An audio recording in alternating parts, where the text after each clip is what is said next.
Observer aussi bien les gestes et noter un petit peu qu'est-ce qui s'est modifié, puisque eux, ils ont lu la biographie sensorielle.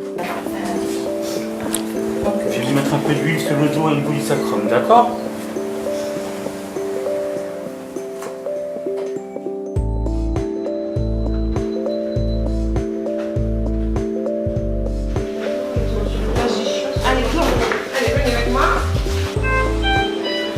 La problématique du projet en cours, c'est une prise de conscience depuis une dizaine d'années de l'ensemble des services de réanimation qu'il fallait essayer de réduire le stress physique et psychique vécu par les patients, leurs proches et les soignants. On ne met pas forcément de côté le soin relationnel, mais il apparaît secondaire en cas de détresse vitale, en cas de prise en charge en urgence.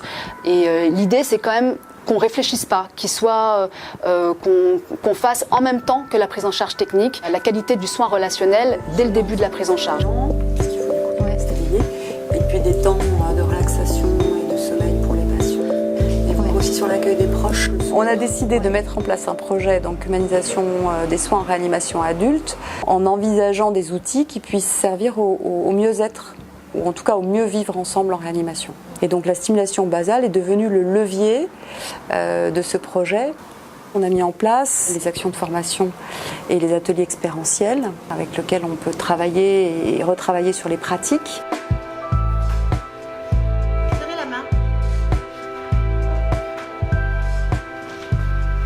C'est la première fois que toute une équipe médicale dans un milieu hospitalier est entièrement formée à la stimulation basale. C'est une approche qui vient d'Allemagne. Elle a été réfléchie par le professeur Andreas Fröhlich, qui est un pédagogue spécialisé dans l'accompagnement des enfants polyhandicapés. Il s'agit bien de trouver un accompagnement du patient en fonction de ses ressources et de ses besoins.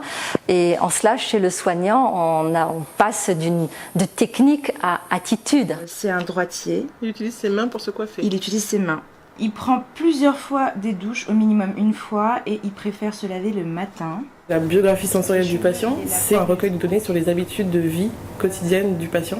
C'est vraiment recréer l'atmosphère de la maison à l'hôpital. La formation basale, ça nous a permis d'être déjà plus détendus, moins stressés, moins speed et d'adapter notre soin en fonction du désir du patient. J'entends souvent, vous êtes mon ange gardien, grâce à vous, c'est grâce à vous que je vais mieux.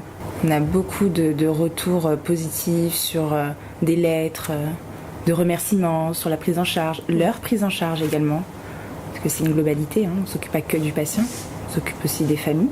C'est vraiment nous qui leur apportons ce confort au quotidien. Et ça, c'est valorisant pour notre travail.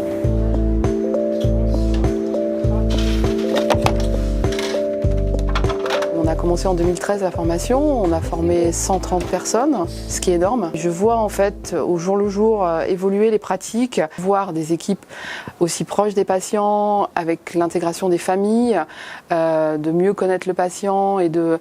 Enfin voilà, c'est juste extraordinaire. Les premiers résultats très positifs nous ont confortés dans la volonté de poursuivre ce projet, de l'élargir, de le diversifier également, à la fois en trouvant d'autres partenaires extérieurs et puis toujours en maintenant un soutien important au niveau de la direction dans les actions quotidiennes de ce service pour qu'il puisse se pérenniser, s'amplifier et évoluer avec le temps.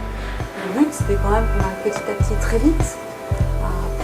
Ce qui est important dans ce projet, c'est que nous arrivions à accompagner un véritable changement culturel en réanimation. On a mis en place le projet Maeva l'année dernière, projet qui vise à essayer d'aider et à faciliter l'accompagnement des enfants auprès de leurs proches en réanimation. Et puis on va mettre en place aussi les groupes soignants-soignés, donc des patients de réanimation qui viennent échanger autour de leur expérience avec les soignants, donc une fois sortis de la réanimation. On a évalué quantitativement un peu l'appréciation des équipes et elles nous disent avant, après, que maintenant elles pensent différemment à la réa.